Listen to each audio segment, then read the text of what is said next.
Okay, if I'm just one searcher, I'm going to approach it the same way we have been. 10-4, walk the line. So now I'm lining up at 4 meters. I hit the snow and I'm at 3.3.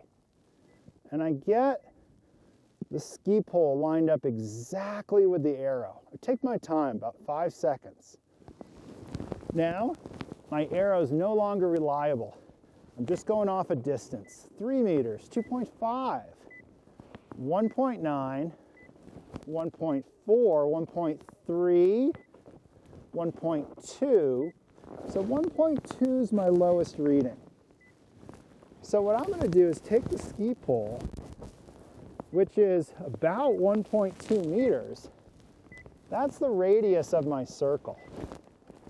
So I can arc a circle with that ski pole radius, and they have to be right in here.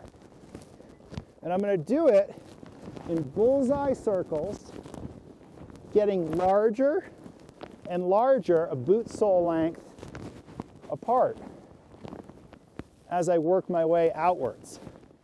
And I could probe this area relatively quickly.